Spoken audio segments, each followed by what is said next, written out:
Sabay-sabay natin alamin ang mga kaganapan na nangyayari sa ating bansa.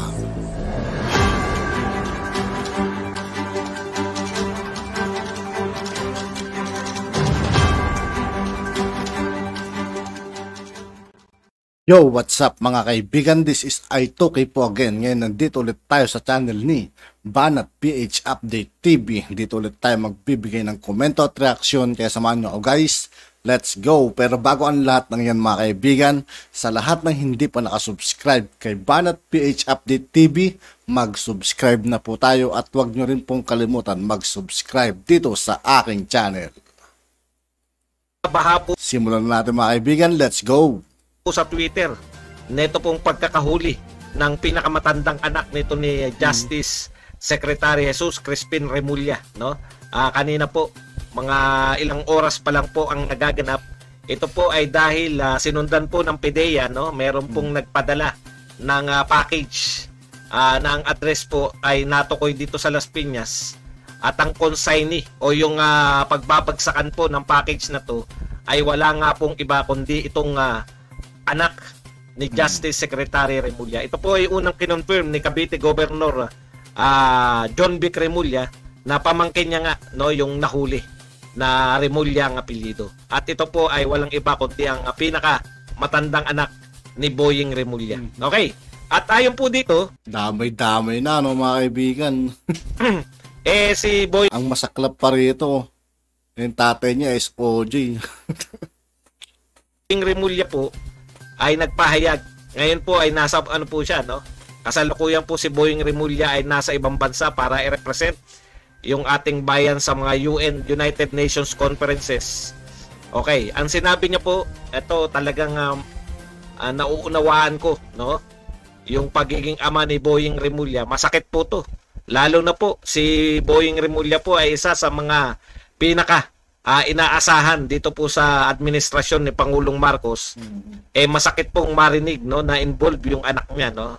Sabi niya nga siya ay nahahati, no, sa pagiging ama at sa pagiging Secretary of Justice. Pero ganun pa man, inassure niya ang madla na ang anak niya ay dapat maging responsable at hindi niya kailanman pero bali-balita ako mga kaibigan yung nakahuli daw sa anak ni Boying. Bali-balita ko sinibak daw eh. Yun ang bali-balita ko mga kaibigan. Hindi ko na pinatotohanan yan. Nahagip ko lang na balita mga kaibigan. Yung nakahuli daw sa anak ni Boying ay sinibak. Kukonsintihin ang kanyang anak. Kaya kung totoo man yun mga kaibigan, may halong pangungonsinti na. Di ba? No? Ayan na sinabi niya, this is very difficult time for me and my family, but this is nothing compared to what so many Filipinos are going through. I will respect the justice system and I wish my son a path of redemption. Path of redemption. Okay. So, pinapanalangin niya na ang kanyang anak ay makakita, no? Magbagong buhay. So, siyempre, hindi naman po uubra na ano makakita, bagbagong buhay. Ano ibig sabihin ng mga kaibigan para sa inyo? Yung ibig sabihin, may posibilidad talagang gumagamit sila ng ganun. Makakita, magbagong buhay. Parang may ibig sabihin kasi mga kaibigan, di ba? Kung papakinggan mo, makakita. Di ba?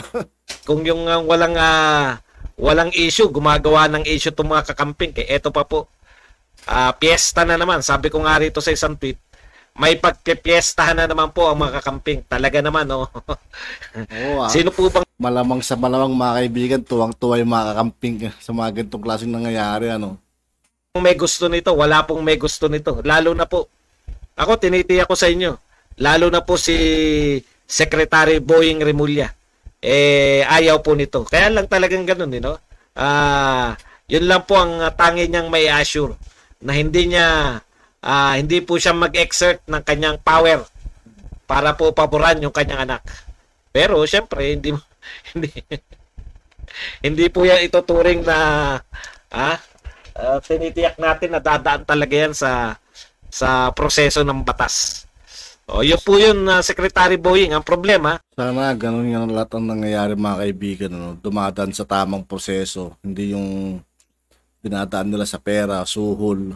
Kaya na parang ang nangyayari kasi dito sa Pilipinas mga kaibigan, nabibili na yung batas.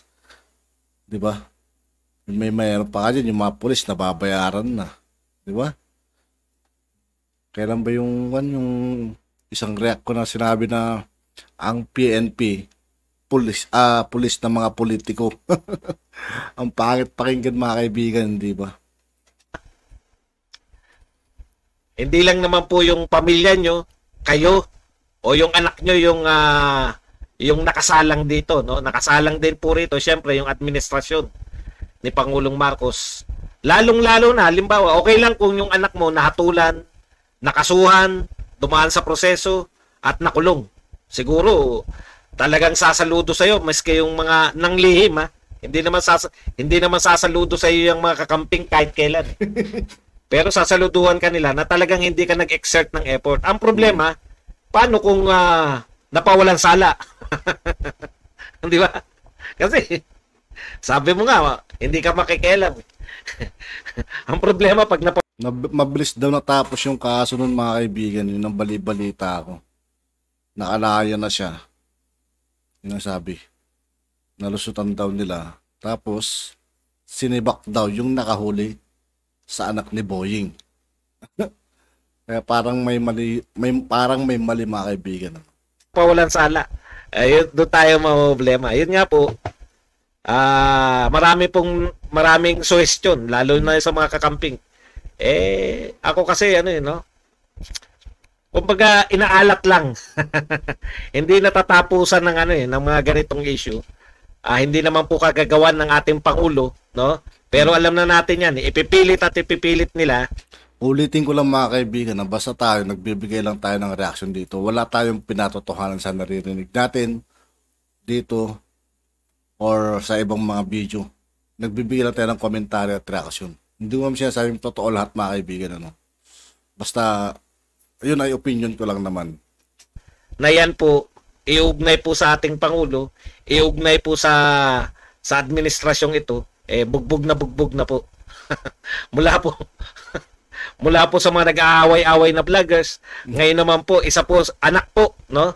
Ang nakasuhan po ng droga, may kinalaman sa droga, habang nililitis natin yung dating senador de Lima sa kaso rin po ng droga, eto na naman, anak naman po ng kasalukuyang DOJ Secretary.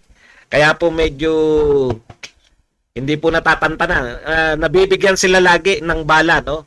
Minsan, yun nga, yung away-away pa rin, yun pa rin. At yun na nga mga kachika. At yun nga po mga kaibigan, dito po nagtatapos ang ating reaction video. Muli, ako po si I2K ng Sundalo ng Tunggalo at 811. Maraming salamat sa patuloy na pagsuporta. Yeah, peace out.